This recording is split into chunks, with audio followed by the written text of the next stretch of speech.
ఇలా తుఫాను వచ్చిందంతా ఒకటే, కానీ ఆ తుఫానులో తెలంగాణ జిల్లాలను పక్కన పెట్టి ఆంధ్ర జిల్లాలకు మాత్రమే ఇన్పుట్ సబ్సిడీ ఇచ్చి డ్రామా చేసింది మీరా మేమా? 2008 నుంచి వడగళ్ల వాన సంబంధించిన తెలంగాణ రైతులకు రావాల్సిన నష్టపరిహారాన్ని చెల్లించండి ముఖ్యమంత్రి గారు అంటే తెలంగాణ రైతులకు మాత్రమే పక్కన పెట్టి ఆంధ్ర రాయలసీమ రైతులకు మాత్రమే ఇచ్చి తెలంగాణ రైతులకు అన్యాయం చేసి ఈ డ్రామా చేస్తున్నది మీరా మేమా?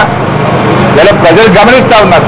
మేము ప్రజల పక్షాన పోరాడుతున్నాం, న్యాయం కోసం పోరాడుతున్నాం, న్యాయంగా మాకు రావాల్సిన వాటా కోసం ఇవాళ టీఆర్ఎస్ పార్టీ పోరాడుతూ ఉంది. ఇవాళ తెలంగాణ ప్రాంత మంత్రులు, తెలంగాణ కాంగ్రెస్ ఎమ్మెల్యేలు గుండె మీద చేసుకొని ఆలోచించండి.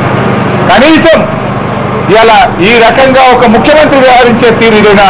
ఒక ముఖ్యమంత్రి ఒక ప్రాంతాన్ని పట్టపగలు శాసనసభ సాక్షిగా అవమానపరుస్తూ ఉంటే ఇంతకంటే దారుణం ఇంకోటి ఉండదు. అందుకే ఇవాళ తెలంగాణ ప్రజలు, యావత్ తెలంగాణ ప్రజానికం తెలంగాణ కావాలని కోరుకుంటా ఉన్నారు. ఇంకెందుకు కోరుకోవద్దు?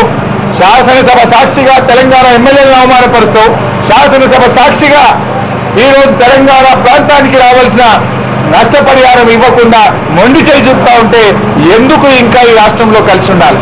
రాష్ట్రం ఒకటే, ప్రభుత్వం ఒకటే, ముఖ్యమంత్రి ఒకటే, కానీ తెలంగాణ రైతులకు న్యాయం జరగదు, ఆంధ్ర రైతులకు మాత్రం డబ్బులు విడుదలవుతుంటే ఎందుకు ఈ తెలంగాణ ఇంకా మీతో కలిసి ఉండాలి?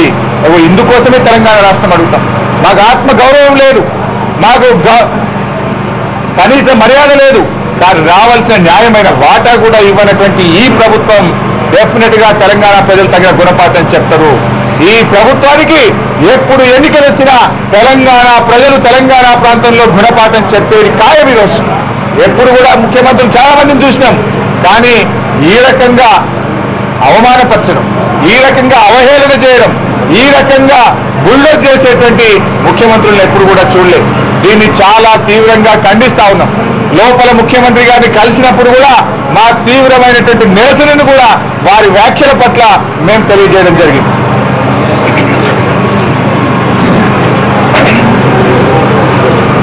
నిన్న అన్ని పక్షాల వాళ్ళని